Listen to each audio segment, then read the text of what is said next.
All right, physics notes, unit 4.1, Newton's first law of motion, and then we will do Newton's second law of motion in 4.2 and Newton's third law of motion in 4.3. And these are very famous laws.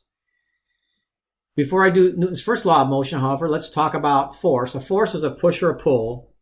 A lot of these notes you can probably almost fill in without me even helping you because you've heard of this before, but I want to clear up some misconceptions you possibly have. But a force is a push or a pull. Typically involves two things touching each other. But the two things do not have to touch each other. For example, if I jump up into the air, the force of gravity pulls me back down. When the earth is not even touching me, I'm up in the air.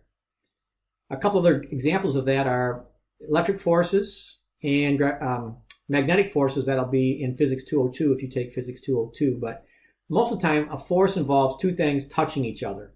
Like I say with gravity, you don't have to be touching the earth to be affected by the force of gravity. Inertia is a resistance to change in motion. And Newton's first law of motion is sometimes called the law of inertia. It has to do with the sluggishness or the resistance to change in motion of a particular object. And you could, once again, you could almost fill this in without my help, but it goes like this. An object at rest stays at rest. An object in motion stays in motion at a constant velocity unless acted on by a net force. And different books have slightly different wording. Like that last part, a lot of books will have unless acted on by an unbalanced or outside force and so forth. But the concepts are all basically the same. This law really has two parts. It has the first part that says an object at rest tends to stay at rest. I have a couple of examples here. One is like a train. A train sitting on a train track at rest.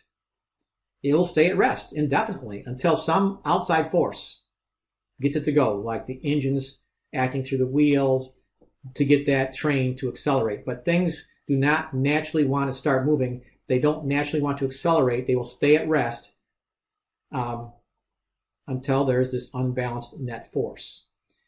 Another famous example, and maybe you've seen this, where they pull a tablecloth from underneath some dishes sitting on a table. It looks like a trick, but it's not really a trick. It's Newton's first law.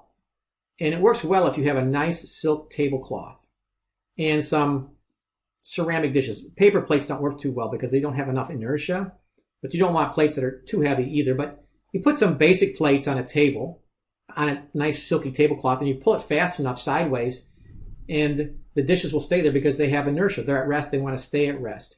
Hopefully I'll have a little video for you, and I'll try to put that in here.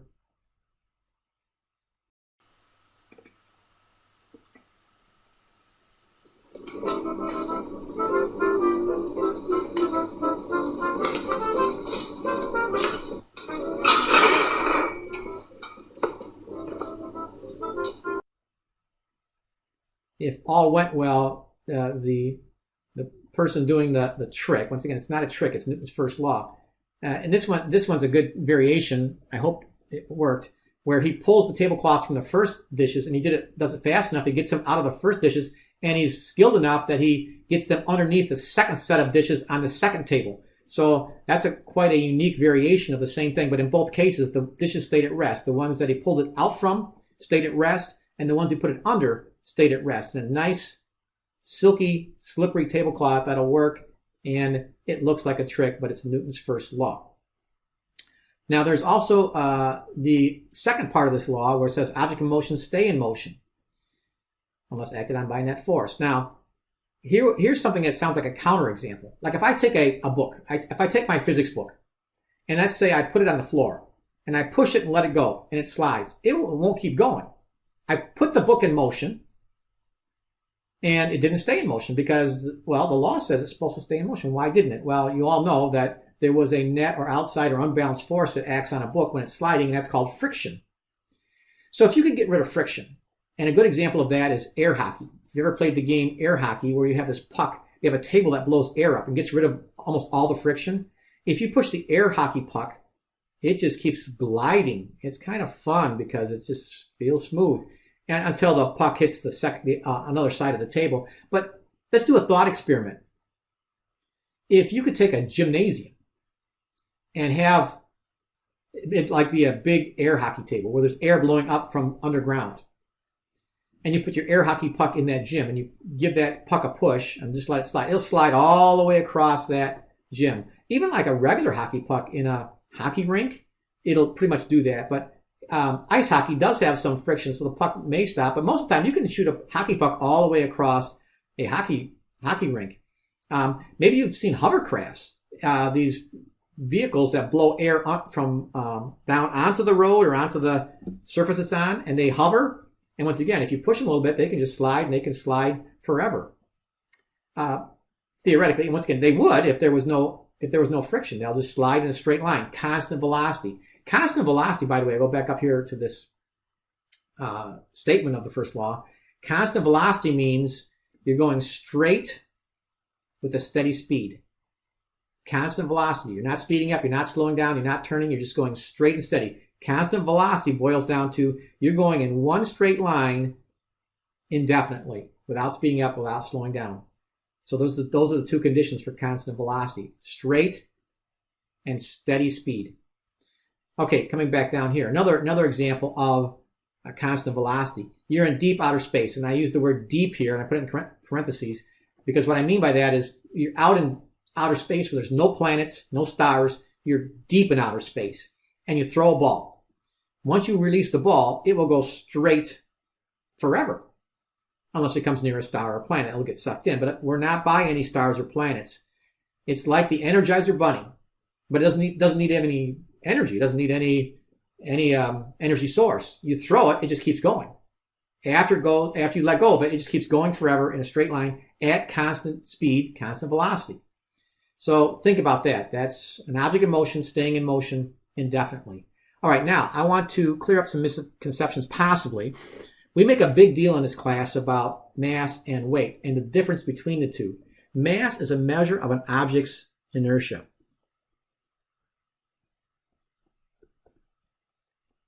All right, inertia remains constant, or mass remains constant.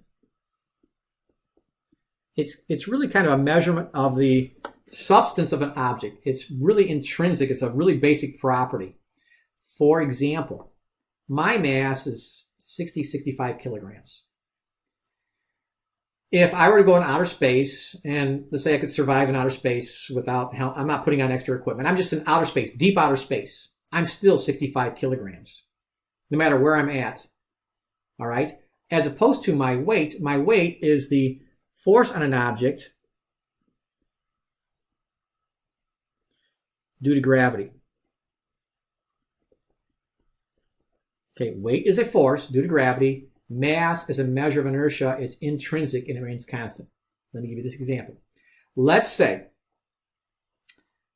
on Earth here, there's a baseball. Somebody throws a baseball at me and hits me in the shoulder. And they didn't throw it really hard, but let's say they threw it hard enough that it hits me in the shoulder and it hurts. It can make a bruise. All right? Now, a baseball, I forget how much a baseball weighs. Pound? I don't know if it weighs, I don't think it weighs a pound, or around a pound. All right? But they throw it fast enough, it'll hit me in the shoulder, it'll hurt me. It has some weight. It has some mass. All right? If I go into outer space, I put a baseball in front of me, now it has zero weight. And that would be true of any ball. Even a bowling ball in outer space has no weight. On Earth, a bowling ball might be 14 pounds. You throw a 14-pound bowling ball at my shoulder, it's really going to hurt. If you throw it with any given speed at all, it's going to hurt me if it hits me in the shoulder, a bowling ball. If I go in outer space, a bowling ball, a ping pong ball, a baseball, a softball, basketball, any ball will have zero weight. They all have the same weight, zero, because there's no gravity. In deep outer space, no gravity. So if I throw the baseball at me, or I can't throw it at myself, somebody else throws the baseball at me in outer space, at the same speed they threw it on Earth and hits me in the shoulder, it will hurt me just as much. Or any ball will hurt me just as much. A ping pong ball won't hurt me as much as a baseball at the same speed.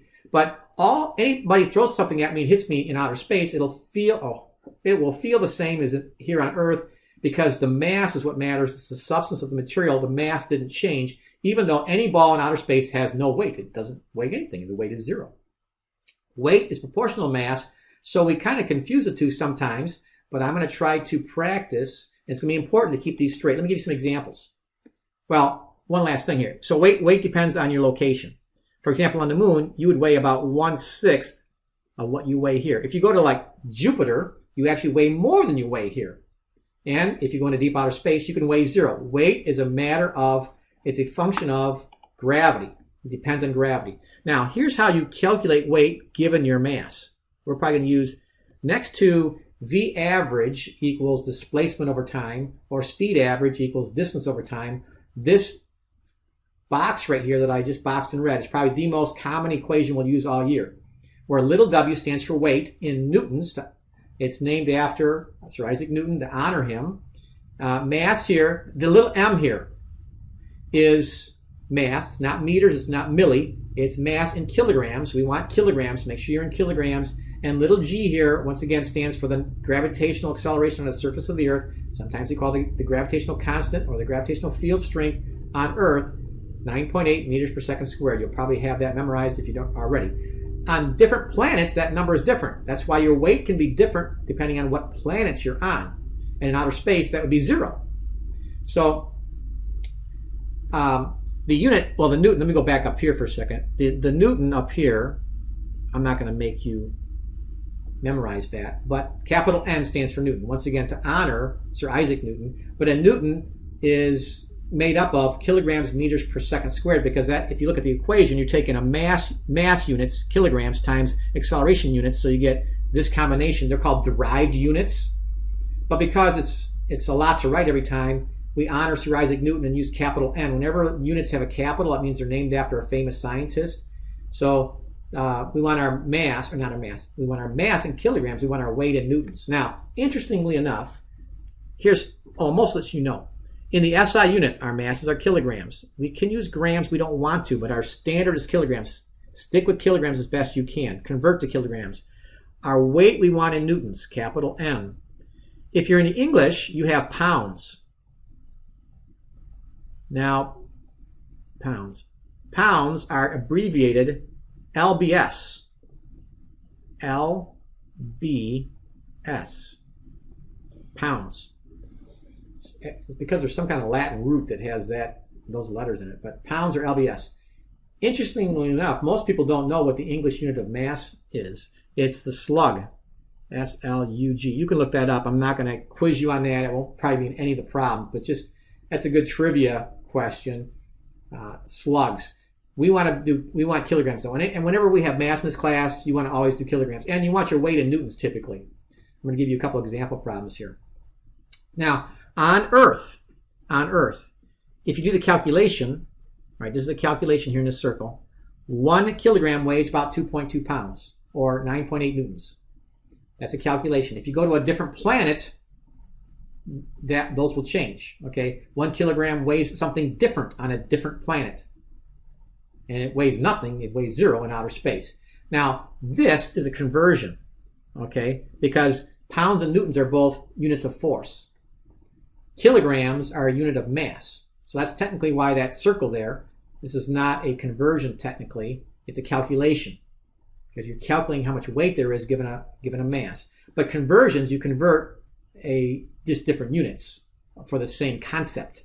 Pounds and newtons are both units for weight. That's why that's technically a conversion.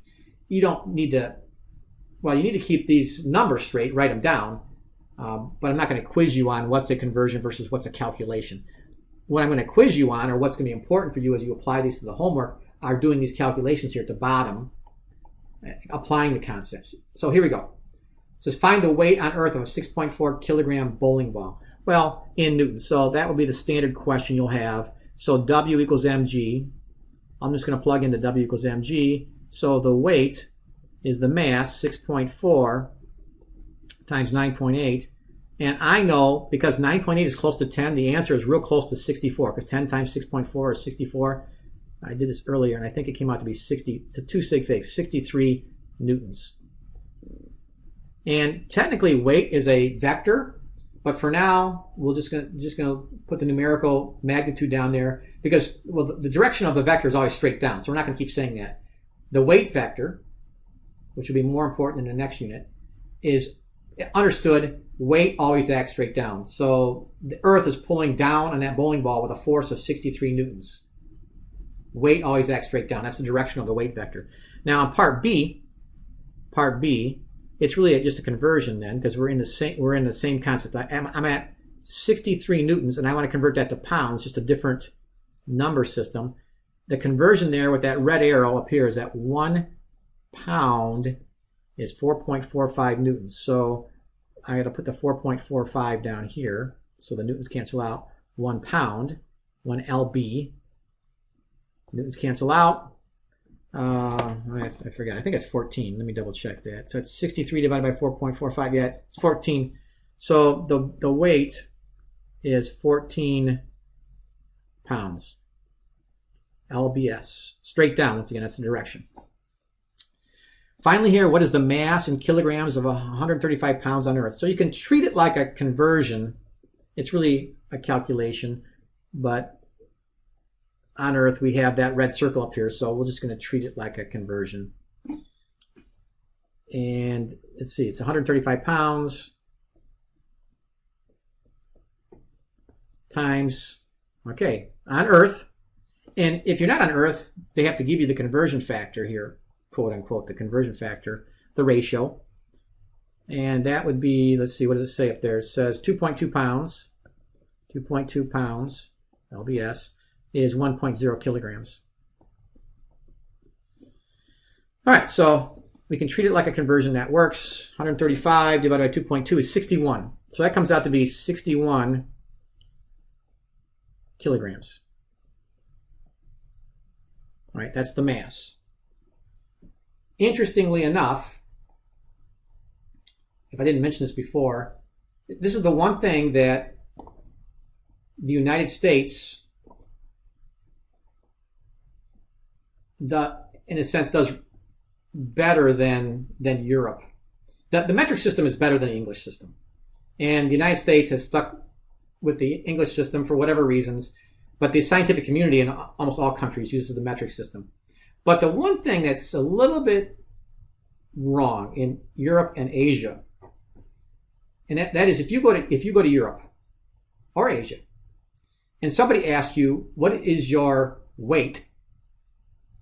All right, like I'm about 135 pounds. I'm kind of a small guy. So I am this person right here. I'm about 135 pounds on Earth. Okay. But if somebody came up to me in Europe and asked me that, okay, I'd say 135 pounds. They wouldn't know what that is. But if there was a real 135 pound person, they would say, oh, my weight is 61 kilograms. In other words, when they ask for your weight in Asia or Europe, they usually give you their mass. Technically, that's not right. Almost anybody in Europe or Asia, when they're asked what their weight is, they will give them mass. Now, it's a kind of a big deal in physics because we need to differentiate. Weight is the force due to gravity. All right, the weight here of this person is 135 pounds. It's actually it's like 600 and some newtons if you do the math here. It's right around 600 newtons. And that's probably why they don't like to use newtons for weight, because it sounds like you're really heavy. If you say, like I am, like if I take that 61, if I take that 61 times 9.8, because my weight there would be 598, that's 598 newtons. If I do the W equals mg there, W equals mg, my weight is that mass, 61 times 9.8, okay, that gives me, I am 500, well, I'm actually 600 newtons. It comes out to be 600 newtons. The middle zero there is significant. So nobody wants to say, well, I weigh 600 newtons. That's why they don't like to use the correct units in Europe and Asia and other parts of the world. But this is the one thing, what I'm saying is the one thing that the United States does correctly from a unit standpoint. You just got to keep that in mind. When I ask for mass, we want it in kilograms. When we ask for weight, we want it in newtons. We want to be precise here in this class as best we can. All right, so we're going to be heading into the next unit. That's unit 4.2, Newton's second law. What happens when there is a net force? Hey, spoiler alert, because that's the last part of this first law. First law is for an object at rest stays at rest. An object in motion stays in motion with constant velocity. That is straight and steady. So unless there's an outside force. All right, unless there's a net force. So what happens when there's a net force? Spoiler alert, then there's acceleration. All right, so law number one, no acceleration. Law number two, what does it take to get acceleration? A net force.